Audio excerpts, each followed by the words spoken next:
Pro Group Management. Workers' comp that works for you. This is 7 at 7 from the Las Vegas Review-Journal. Good morning, everyone. I'm Renee Summerhour. Let's get right to our top stories this morning, sponsored by Carnegie Heights. 1 year into the pandemic, Governor Steve Sisolak spoke to the Review-Journal about the state's response. He said the low point came during a call with the presidential task force. I said I couldn't get enough PPE to give to our front care workers, our healthcare workers. And getting on a call with the president and his task force and them saying, oh, you can have all you want. We got all we want, we'll just ship it to you. And I'm going, you're not shipping it to me, I'm not getting it. I mean, I couldn't get any PPE. It went so bad as I had the governor in Arizona give me material for test kits because they had given him so much that he couldn't even use it all. And he was giving us some of that stuff.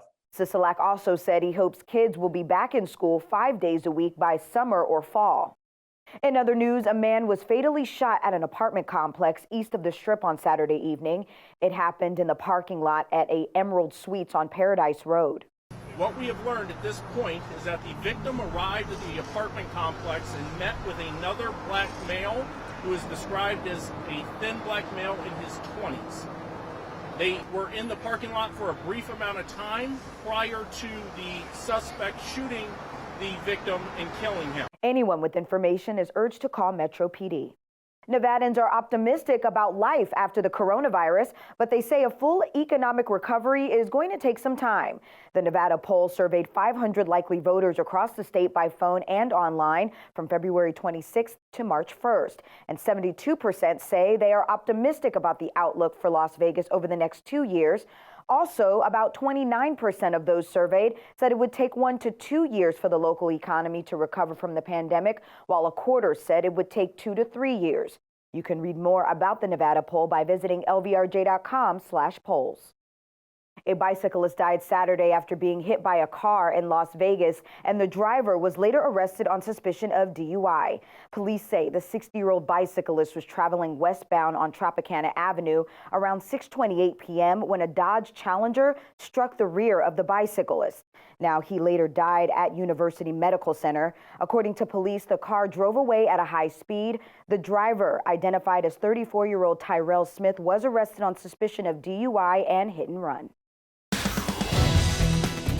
Now let's take a look at our local weather, sponsored by Las Vegas Paiute Tribal Smoke and Cigar Shop. Happy Monday, everyone. We're starting your work week with beautiful conditions in the valley. Sunny skies, breezy with a high of near 75 degrees is forecasted for today. Lows in the upper 40s. For the rest of your week, temperatures will begin to creep back down to the mid-60s with sunny skies and partly cloudy skies and a chance of showers come Wednesday. Lows in the mid to upper 40s.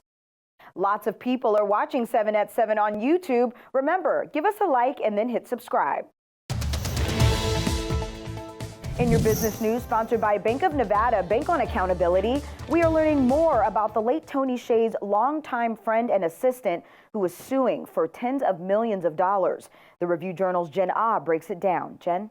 Well, Renee, you may have already heard of her, Jennifer Mimi Pham. Her lawsuit claims she had a close relationship with Tony Hsieh, that he had used her cell phone account, had cable and utility accounts under her name, and same addresses on their driver's licenses. After taking Hsieh's family to court, Pham has now filed more than $90 million worth of creditors' claims, including $75 million for, quote, anticipated profit from Hsieh's venture in a documentary movie streaming service, and $7.5 million of anticipated profit from the Big Moose Yacht Club in Utah.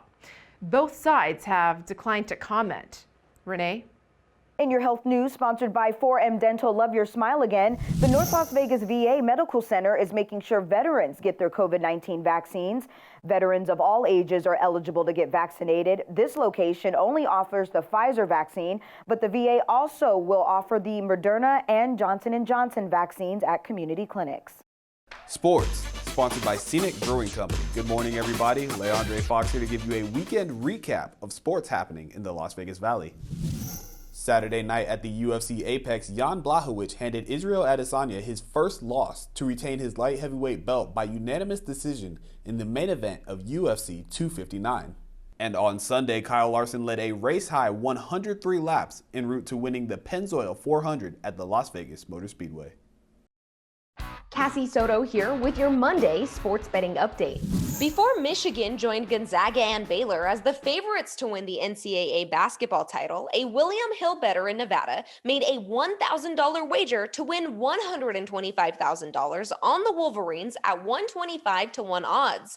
Long odds are mostly gone on teams with a realistic chance to win it all, but several squads still offer some value.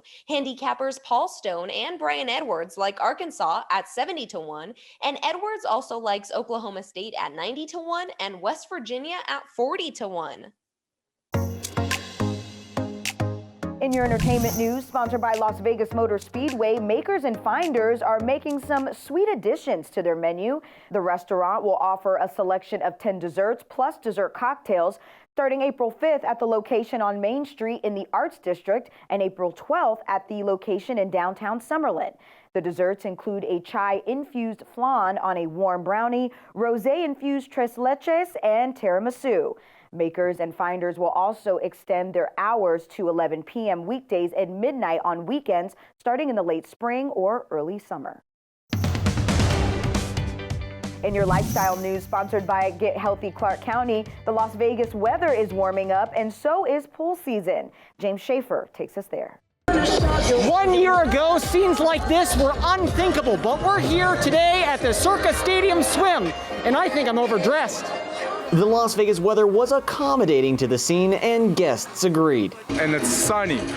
That's the most important part. Director of Pool Operations Mike Pena highlighted that the sun isn't the only thing bringing the heat to the pools. There's that itch for the consumer to get out and get outside and enjoy the sun. So we're starting to see our reservations pick up exponentially. And as we lead into March Madness, we're expecting to be insanely busy. We also visited several MGM properties and spoke with guests on their experience so far. Yeah, there's actually a lot more people than I thought. But it's fine. But it's okay. I mean, everybody's wearing their masks, so I'm assuming everybody's being safe. For the Las Vegas Review-Journal, I'm James SCHAEFFER. Well, that's all for today's 7 at 7 a.m. I'm Renee Summerhour. Remember, the Las Vegas Review-Journal brings you 7 at 7 weekdays at 7 a.m. and 7 p.m. on LVRJ.com. You can also download our free RJ mobile app to get news alerts sent straight to your phone. And you can also find us on Roku, Alexa, and more. We hope you'll join us again this evening for 7 at 7 p.m. Happy Monday. Review Journal Studio, sponsored by Adam Kuttner. Get the maximum settlement as quickly as possible. This 7 at 7 update, sponsored by Pro Group Management. You're watching 7 at 7 from the Las Vegas Review Journal.